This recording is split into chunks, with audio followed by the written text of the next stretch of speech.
یہ مریم کے بیٹے عیسیٰ ہیں، اور یہ سچی بات ہے جس میں لوگ شک کرتے ہیں۔ اللہ کو شایع نہیں کہ کسی کو بیٹا بنائے، وہ پاک ہے۔ جب کسی چیز کا ارادہ کرتا ہے تو اس کو یہی کہتا ہے کہ ہو جا، تو وہ ہو جاتی ہے۔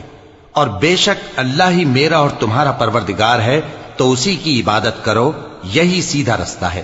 پھر اہل کتاب کے فرقوں نے باہم اختلاف کیا، سو جو لوگ کافر ہوئے ہیں ان کو بڑے دن یعنی قیامت کے روز حاضر ہونے سے خرابی ہے۔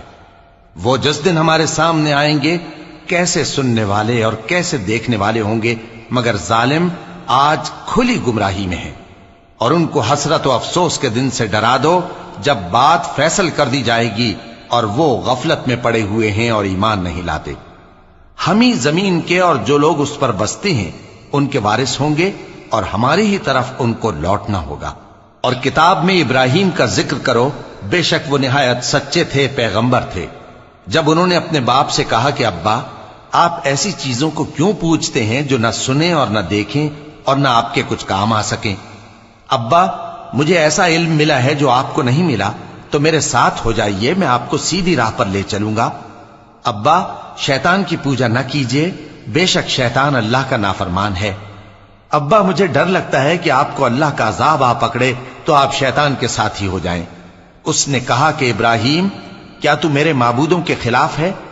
اگر تو باز نہ آئے گا تو میں تجھے سنسار کر دوں گا، اور تو ہمیشہ کے لیے مجھ سے دور ہو جا۔ ابراہیم نے سلام علیکم کہا اور کہا کہ میں آپ کے لیے اپنے پروردگار سے بخشش مانگوں گا، بے شک وہ مجھ پر نہایت مہربان ہے۔ اور میں آپ لوگوں سے اور جن کو آپ اللہ کے سوا پکارا کرتے ہیں ان سے کنارہ کرتا ہوں، اور اپنے پروردگار ہی کو پکاروں گا۔ امید ہے کہ میں اپنے پروردگار کو پکار کر محروم نہیں رہوں گا۔ اور جب ابراہیم ان لوگوں سے اور جن کی وہ اللہ کے سوا پرستش کرتے تھے الگ ہو گئے، تو ہم نے ان کو اسحاق اور اسحاق کو یعقوب بخشے، اور ہر ایک کو پیغمبر بنایا، اور ہم نے ان کو اپنی رحمت سے بہت سی چیزیں عنایت کی، اور ان کا ذکر جمیل بلند کیا۔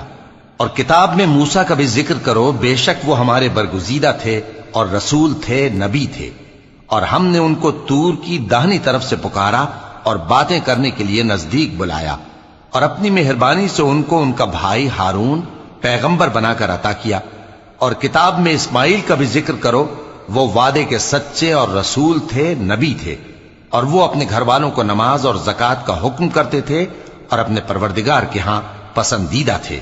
اور کتاب میں ادریس کا بھی ذکر کرو، وہ بھی نہایت سچے تھے، نبی تھے، اور ہم نے ان کو اونچی جگہ اٹھا لیا تھا۔ یہ وہ لوگ ہیں جن پر اللہ نے اپنے پیغمبروں میں سے فضل کیا، یعنی اولاد آدم میں سے، اور ان لوگوں میں سے جن کو ہم نے نوح کے ساتھ کشتی میں سوار کیا، اور ابراہیم اور یعقوب کی اولاد میں سے، اور ان لوگوں میں سے جن کو ہم نے ہدایت دی اور جنہیں برگزیدہ کیا۔ جب ان کے سامنے ہماری آیتیں پڑھی جاتی تھیں تو سجدے میں گر پڑتے اور روتے رہتے تھے۔ چونکہ آیت سجدہ تلاوت کی گئی ہے، لہذا سامعین پر سجدہ واجب ہے۔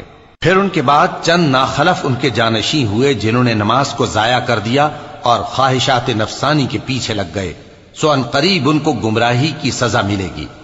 ہاں، جس نے توبہ کی اور ایمان لایا اور عمل نیک کیے تو ایسے لوگ بہشت میں داخل ہوں گے، اور ان کا ذرا نقصان نہ کیا جائے گا، یعنی ہمیشہ کی بہشتوں میں جس کا اللہ نے اپنے بندوں سے وعدہ کیا ہے کہ جو ان کی آنکھوں سے پوشیدہ ہے۔ بے شک اس کا وعدہ نیکوکاروں کے سامنے آنے والا ہے، وہ اس میں سلام کے سوا کوئی بیہودہ کلام نہ سنیں گے، اور ان کو صبح و شام کھانا ملے گا۔ یہی وہ جنت ہے جس کا ہم اپنے بندوں میں سے ایسے شخص کو مالک بنائیں گے جو پرہیزگار ہوگا۔ اور فرشتوں نے پیغمبر کو جواب دیا کہ ہم تمہارے پروردگار کے حکم کے سوا اتر نہیں سکتے۔ جو